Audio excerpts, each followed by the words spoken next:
Olá, eu sou a Kézia Marinelli. E eu sou o Rodrigo Marinelli. E aqui estamos para falar de como estamos juntos até hoje, na verdade, né? Como que a gente conseguiu sobreviver, sabe, desse universo, nessa selva chamada casamento.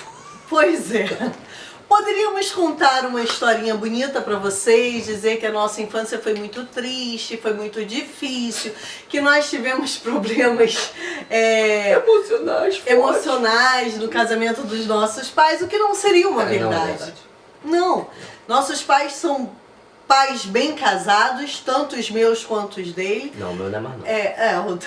O meu pai passou dessa pra melhor. O pai dele hoje não é mais vivo, mas foi até que a morte os separasse. Literalmente. E é nessa missão que eu tô tentando. Hoje, esse ano a gente vai completar 19 anos de casado. Pela graça de Deus. No papel. Não é o que nós consideramos. Nós consideramos aí 10 anos de casamento. 10 anos de casamento, 10 anos. Porque nós entendemos que o que a gente viveu nesse tempo pra trás não foi um casamento. E 9 anos foi eu vou passando pela glória e dando... Não, eu vou passando pela prova e dando glória a Deus. E dando glória a Deus. E aí, resumidamente, a nossa história começa no trabalho. Nós nos conhecemos lá, onde eu ficava com um amigo dele, enquanto ele estava num relacionamento sério com uma mulher casada. E aí esse amigo dele falou pra ele assim: Rodrigo, toma conta dela pra mim. Tô ele tomando tomou, até hoje. Né? Tô até hoje tomando conta. Tô tomando conta. Ele tomou conta até hoje e isso parece ser muito engraçado. Mas ali foi plantada uma semente que lá na frente daria um fruto, nada satisfatório, né? E a gente teve esse relacionamento entre idas e vindas, a gente ficou um tempo separado, depois a gente voltou e ele estava já em outro relacionamento, eu também em outro relacionamento e novamente a gente ficou. Então, a nossa vida começou com traições, né? Desde o início. E, como ela falou, grava isso. Tudo que você planta, você vai colher. E se a colheita não for sua, será de um dos seus. Isso é bem sério, é o que a gente sempre fala, né? Sobre o que é plantar e colher. A nossa história é muito resumida nisso. Bom, nós namoramos aí por um tempo e decidimos nos casar. Foi um casamento onde a gente decidiu casar, mas eu acho que a gente, não sei, a gente não tinha tanta ciência do que era de fato um casamento. Você eu tenho certeza, né? Que você entrou no casamento batendo queixo, né? Foi uma experiência tensa. Mas ali a gente começou e, enfim, tudo a gente viveu aquele lindo sonho, né, de casar, de entrar de noiva, aquela coisa muito bonita, a festa. Mas quando a gente entrou no casamento, como qualquer um, a gente começa a conhecer o lado mais íntimo um do outro, né? E Rodrigo... A gente começa a conhecer, na verdade, os defeitos, né? Porque no namoro, no relacionamento, e é um erro isso, né? A gente nunca mostra quem exatamente somos. Nossas fraquezas, nossas falhas. A gente não tem a maturidade de chegar pro nosso companheiro, nossa companheira e pedir ajuda. Falar, ó, eu tenho problemas aqui. Eu preciso de ajuda aqui. A gente não conversa sobre isso. Isso não é normal acontecer quando o relacionamento ele começa errado. Então, isso tudo levou ao casamento que nós tivemos. E a gente sempre costuma falar o seguinte: comunicação é o que falta em qualquer relacionamento, desde o início. Sim. A gente, quando começa a namorar, a gente não tem muito tempo pra conversar. A gente quer beijar na boca, a gente quer fazer sexo, a gente quer qualquer coisa, exceto parar e conversar para conhecer de fato o outro, né? E eu percebo que isso aconteceu muito no nosso relacionamento no que diz respeito a não ter tanto diálogo. No início até tinha, quando a gente era amigo. Ficante. Né? Mas quando a gente de fato começou a se preparar para casar, a gente já estava muito focado em dinheiro. Um dos grandes pilares problemáticos do nosso relacionamento foi, né, o dinheiro. Primeiro foi a comunicação. A comunicação. A gente já não tinha mais. E o segundo, o dinheiro. A gente virou literalmente sócios. Eu sempre fui muito vidrada em dinheiro e ele também. E trabalho, a gente, né? Você e trabalho. Inclusive hoje, 19 anos depois, eu ainda brigo com ela para ela tirar um tempo para ela ir para uma academia, para ela correr, ir para uma piscina, porque é difícil tirar essa mulher do trabalho. Pensa num ser workaholic. Está aqui a tradução da palavra workaholic. Isso é algo muito ruim. Isso, hoje eu tento me controlar e tento ouvi-lo. Na verdade, eu acho que isso eu mudei bastante no que diz respeito a dar mais ouvido, a parar, a entender e pedir ajuda. Esses dias mesmo eu estava falando isso com você, né? Da importância de... Eu quero sair dessa coisa de trabalho o tempo todo. E então todo esse processo fez com que nós virássemos sócios um do outro, né? Era a base do nosso relacionamento, dinheiro. Bom, isso foi nos distanciando cada vez mais. Rodrigo já estava se envolvendo com várias pessoas diferentes no nosso relacionamento, obviamente sem que eu soubesse.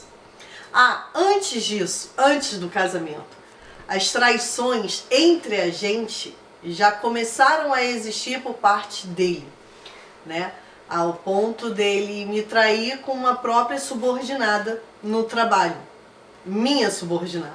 Então, ali eu não sabia de nada, nós nos casamos com base nessas traições e, enfim, passou. Quando chegou no casamento, ele também começou a ter outros relacionamentos nos trabalhos, às escondidas, e eu também nada sabia. E não adianta, deixa eu falar uma coisa. O homem que tem um desvio de caráter, que acredita que deixar sua mulher em casa para ter relacionamento com outras mulheres na rua e que isso não afeta o seu casamento dentro de casa, ele está completamente enganado. Porque é impossível o homem dar atenção para a família e para a rua. Não tem como. Um lado sempre pesa mais. E no nosso caso pesou na minha casa. Então, e isso refletiu no meu relacionamento com Kézia, porque eu ficava muito tempo na rua e eu fazia coisas que eu não tinha que fazer. E minha esposa ficava sozinha, jogada às traças, andando para tudo que é lado sozinha, fazendo tudo que tinha que fazer sozinha. Então, tipo assim, eu acabava abandonando meu relacionamento por outros relacionamentos. Por outras, não vou dizer relacionamentos, porque não eram relacionamentos, por momentos. E isso, assim, eram sementes lançadas que a gente não imaginava no que isso ia se transformar. E eu não justifico o meu erro, a minha queda, em torno disso, do erro dele, porque eu não sabia. Mas o mundo espiritual sabia, né? E a gente entende muito dessa forma, que o que a gente planta, a gente colhe. Com esse processo todo que a gente estava vivendo, eu acabei me envolvendo com uma pessoa e esse foi o meu maior e grande erro e o maior e grande arrependimento da minha vida, porque isso realmente me levou à ruína. E eu digo que me levou porque está independente do Rodrigo. Não se trata apenas de uma traição, se trata de uma quebra de identidade. Ali foi quebrada toda a minha identidade como pessoa. Eu já não me identificava como Kézia. A minha história, que foi criada durante longos anos, ali acabou. Eu já não me reconhecia como tal. E isso foi um desastre na minha vida. Foi realmente muito triste. Por um tempo, a gente consegue largar isso pra lá, deixar o culto, mas a gente tem uma grande lição com tudo isso e eu sempre deixo isso como recado. Não faça nada que um dia você tenha que confessar, porque esse dia vai chegar. Não há nada oculto que um dia não seja revelado, né? E um dia eu contei isso pro Rodrigo, eu falei, eu precisei confessar o que havia sido feito. Ele não confessou nada do que ele havia feito, né? Mas ele saiu muito ferido nessa situação. Puritano como sou, de Aurélio e Asa, né? Me separei dessa mulher infiel. Ele saiu de casa e foi muito triste, foi muito... Só que é engraçado que ao mesmo tempo que isso foi muito triste, houve um alívio em mim por conseguir falar o que eu havia feito, mas ao mesmo tempo foi uma dor incrível. Eu não tinha consciência do quanto eu amava esse homem. Não tinha. Aí você pode falar assim, então por que traiu? Por um conjunto de fatores espirituais e emocionais vida. E ela, assim, associados até ao que eu fazia também, porque como eu disse, minha mulher ficava sozinha. E minha sogra cantou de dizer pra mim que eu largava a Kézia andando sozinha, ela ia pra igreja sozinha, ela fazia tudo sozinha. E eu andava sempre sozinha, porque eu nunca estava com ela. Então, vários fatores. Então, tipo assim, não adianta dizer, o que eu fazia não teve peso. Teve, porque se eu tivesse presente, talvez isso não teria acontecido. Entendeu? Mas eu nunca estava presente. Então, e eu vou falar uma coisa pra vocês. Existe um livro chamado Aliança de Sangue, que eu gosto muito desse livro, Kézia já leu, eu já li, que ele fala que quando você se relaciona com outra pessoa, uma das alianças que a gente faz é a aliança de sangue.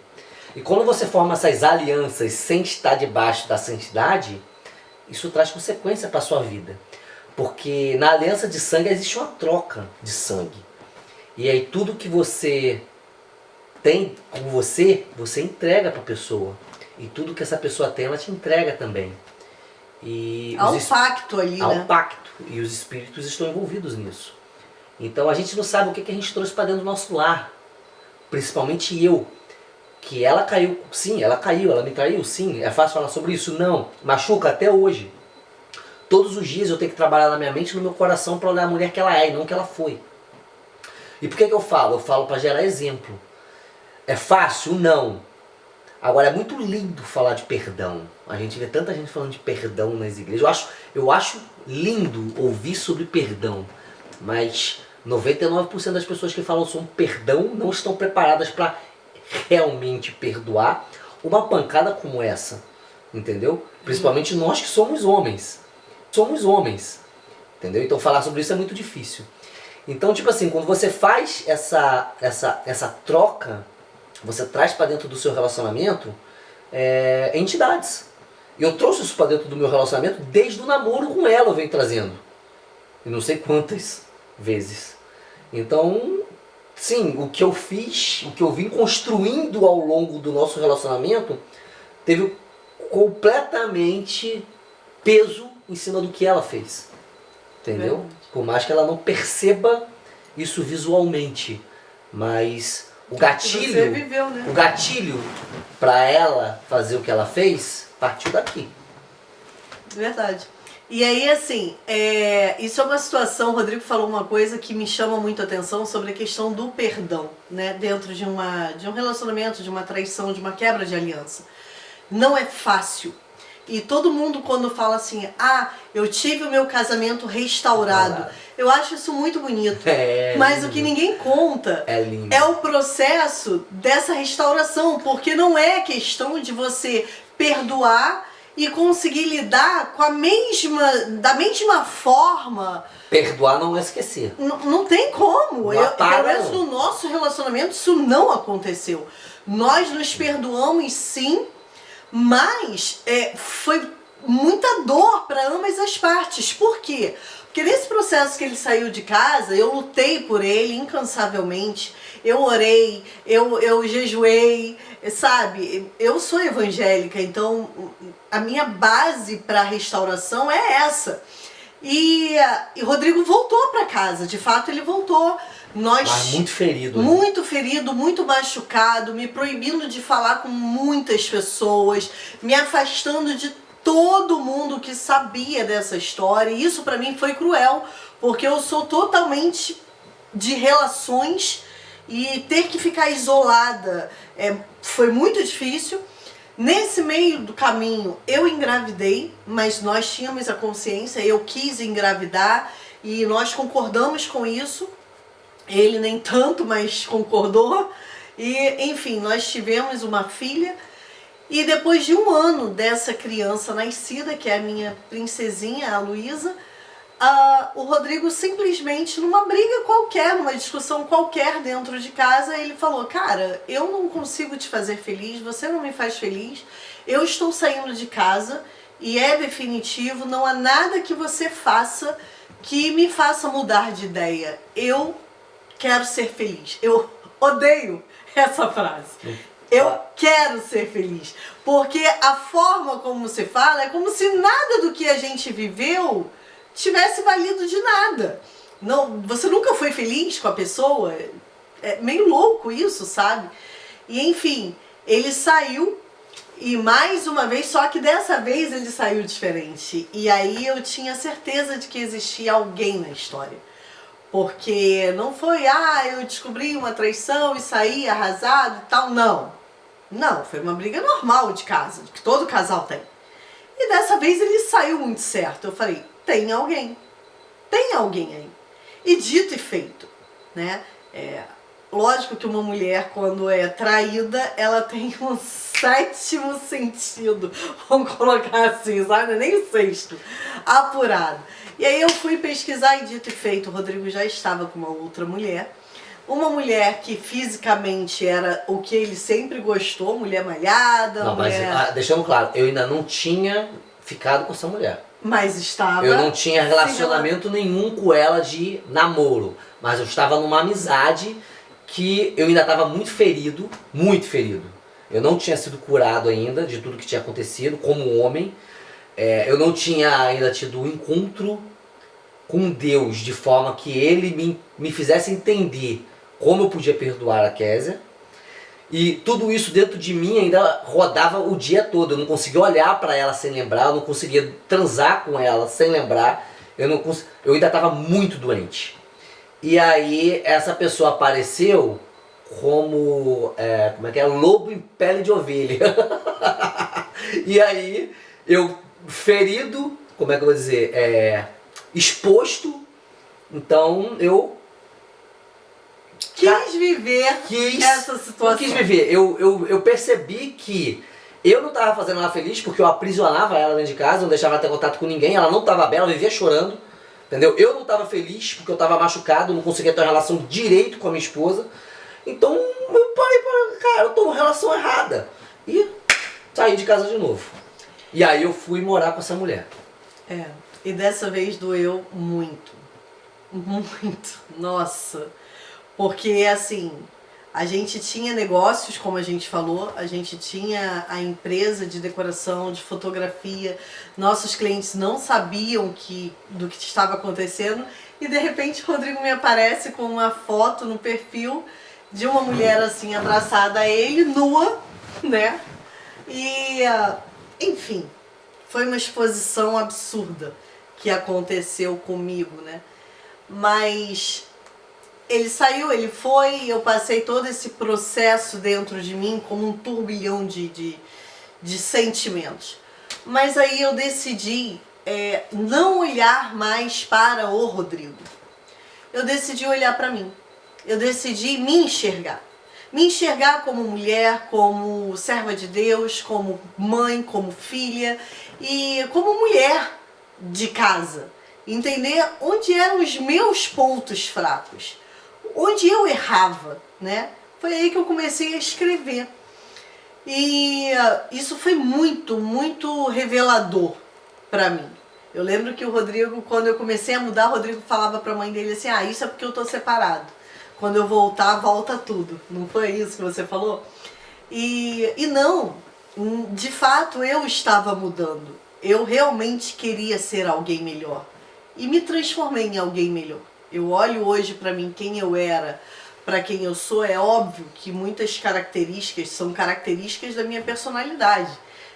O tempo todo eu tenho que cuidar pra consertar uma coisa ou outra, mas, né, amor, perto do que eu era, porque eu sou hoje, eu sou uma outra pessoa. Eu sou um cara que eu gosto de tudo muito organizado, então o que acontece? Ela sabendo disso, hoje, antes, ela não se importava com comida, com casa, com as crianças, não tinha muita essa preocupação, sabe? A minha preocupação maior mulher, era fazer dinheiro. Eu não tinha essa coisa, minha cabeça não funcionava como menininha de casa. A minha cabeça funcionava como homem. Eu tinha que levantar dinheiro. Ponto. Então, assim, isso é errado? Não. Depende do teu relacionamento, depende do que você quer pra sua vida. Eu não digo que seja certo ou errado, mas eu digo que isso pode ser prejudicial sim quando feito em excesso. No meu caso, era muito em excesso. E hoje, se eu não tomar conta de mim, eu continuo em excesso. Ele vai me controlando e eu vou dando mais atenção ao que ele está falando. Eu me tornei uma mulher mais submissa.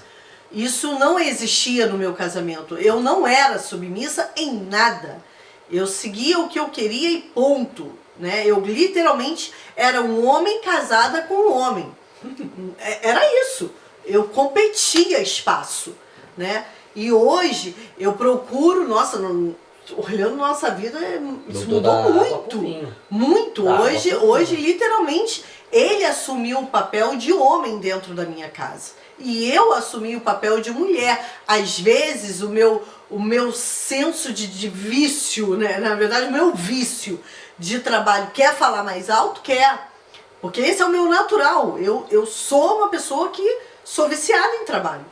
Mas eu procuro controlar. Não, eu não posso. Não, eu não posso. Eu tenho que saber qual é o meu lugar e qual é o lugar dele.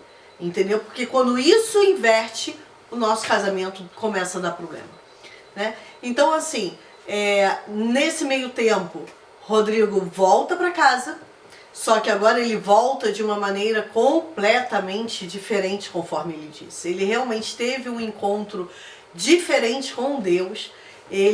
A visão dele mudou, mudou mesmo, porque no aniversário de 2 anos da Luísa já tinha toda a minha família, os meus amigos perto, e assim, coisa que não existia mais. No aniversário de 1 ano da Luísa foi um inferno. Eu tinha que eliminar muitas pessoas porque não poderiam estar na minha festa, né? Na festa da nossa filha. Então, assim, dali em diante a nossa vida começou a ser reconstruída de uma maneira diferente. A gente foi colocando cada um no seu devido papel. O nosso relacionamento começou a ter mais diálogo, de falar realmente o que gosta, o que não gosta, o que quer, o que não quer. Não que o nosso casamento seja perfeito, porque não é. A gente todos os dias, é o que o Rodrigo falou, todos os dias, pra mim, foi muito mais difícil perdoá-lo, por incrível que pareça, do que ele a mim. Perdoar, eu não digo que perdoar foi fácil da parte dele, não foi, eu sei que não foi. E não mas a forma, dia a dia, não é. Mas a forma como ele lida com isso é uma forma muito diferente de como eu lidei. Né? O Rodrigo, ele não toca nesse assunto, ele graças a Deus, hoje ele tá falando isso porque realmente tá curado. Não, mas... além de estar curada, porque hoje é indiferente pra mim. A indiferença vem do fato de eu ter entendido o porquê disso tudo. Entende? Quando você entende o porquê e as brechas que eu dei, e quando eu faço a minha meia-culpa, fica mais fácil de ceder o perdão. Porque isso é perdoar. Perdoar não é esquecer. Perdoar, você tem que se colocar no lugar do outro. Verdade. E é por isso que eu falo, falar de perdão é fácil, praticar o perdão não é. E não adianta dizer que eu perdoei, passou. Não, praticar o perdão é perdoar diariamente. Então eu tenho que perdoar diariamente. Eu vou mentir se eu disser que dia nenhum eu penso no que aconteceu. Sim, eu penso. Acredita em você ou não. Às vezes eu ouço uma música que me faz lembrar. Às vezes eu penso no meu pai e eu me faz lembrar do que aconteceu. Às vezes um pequeno detalhe, alguma pequena atitude dela me faz lembrar do que aconteceu. Só que quando esse sentimento brota, quando ele aparece, é minha responsabilidade lidar com isso. Eu posso lidar de maneira ruim, entendeu? Ficar para baixo, acabar com a minha vida, cortar meus pulsos. Ou posso lidar da maneira certa. A vida é uma só. Vamos falar a verdade, a vida é uma só. Eu tenho 43 anos. Vamos dizer aí que na melhor das estimativas, vou viver aí até os 93. Eu tenho mais 50 anos de vida. Vamos dizer aí que eu vou ser o próximo Roberto Carlos da vida, sabe? Que mumificar aí no mundo, entendeu? Então, assim, eu tenho 50 anos para viver esse mundo e curtir o máximo que eu puder. Deus me deu uma mulher linda e maravilhosa, uma família perfeita. Linda, perfeita ninguém é, mas uma família linda. Eu posso curtir essa família ou decidir destruir isso e ficar vivendo a vida como muitos aí, entendeu? Na mágoa, afogado na cachaça. E pra que eu vou fazer isso? Entendeu? Então, é uma escolha diária, onde eu coloco minha mente aos pés do Senhor e Ele me ajuda a lidar com isso tudo, entende? Hoje, graças a Deus, como é que eu vou dizer? A influência que isso tem nas minhas decisões é zero. Completamente zero. Eu não tomo decisão nenhuma da minha vida, para minha mulher, para minha família, com base nisso. Verdade. Eu acho que assim, hoje, tanto eu quanto ele, eu sempre falo isso quando eu escrevo alguma coisa, a gente se escolhe todos os dias. A gente se escolhe todos os dias. É assim. E olha, essa frase é legal. Por que eu vou falar isso? Semana passada, na sexta-feira, eu fui almoçar com um menino que trabalha comigo. Chegando lá, eu tava fardado. Chegando lá, a gente sentou para almoçar. Tinha uma mesa atrás da gente com as 4 meninas que não paravam de falar. Baixinho comigo, né, o meu funcionário. Você pode escolher qualquer uma dessa mesa. Por quê? Porque eu tava de farda e tal. Aí eu falei exatamente essa frase. Mas todos os dias eu escolho a minha esposa. Aí ele ficou rindo e falou, você tá certo. Isso não tem a ver com ser cristão. Tem a ver com a escolha que eu fiz. E é verdade. Entendeu? Isso aconteceu na sexta-feira. Eu nem te contei. É isso que a gente quer deixar para vocês. É assim, não tem como contar o nosso testemunho sem dizer que Deus mudou a nossa história. Literalmente. Nós, obviamente, nos escolhemos. Eu creio muito que tudo isso foi um milagre, tá? Não tem como não ser.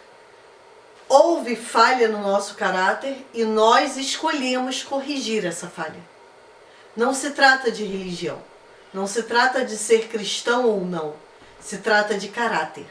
Uma pessoa... recentemente nós ouvimos uma história de um homem que fechou um grande negócio, uma sociedade com um outro homem, e esse homem falou bem assim, vamos sair pra gente, né, pegar uma mulher e tal, não sei o que. Ele falou bem assim, mas você conhece minha esposa? Mas e aí? Aí ele, não, acabou a nossa sociedade aqui. Porque se você escolhe trair a sua esposa e me levar a trair a minha esposa, quem garante que você não vai me trair? Se o cara tem coragem de trair a mulher que deita do lado dele, que bota comida no prato pra ele todos os dias, quem é ele? Quem é o outro pra não ser traído? Para não ser traído. Então pense sobre isso. Uma pessoa que trai a outra, possivelmente se trai a própria mulher ou se trai o próprio homem, a própria família. A própria família, dificilmente ele não vai trair alguém de fora. Deixa eu te falar, aqui os SEALs da Marinha e os Rangers do Exército. Se você quer fazer parte dessa tropa de elite aqui do Exército, da Marinha Americana, você tem que... O primeiro pilar é você ser leal aos seus. Esse é o primeiro pilar. E não tem a ver com religião. Não tem a ver com religião. Tem unicamente a ver com a confiança do cara, a vida dele para um cara que pode ter um caráter julgável. Então se você traz sua família, você automaticamente sai desse time. E é isso que a gente quer deixar para vocês. nós realmente nos casamos. Hoje nós podemos dizer que somos casados, somos felizes, nos escolhemos todos os dias e nos perdoamos de verdade. Todos os dias. Todos os dias. É isso. Né? Bye, bye.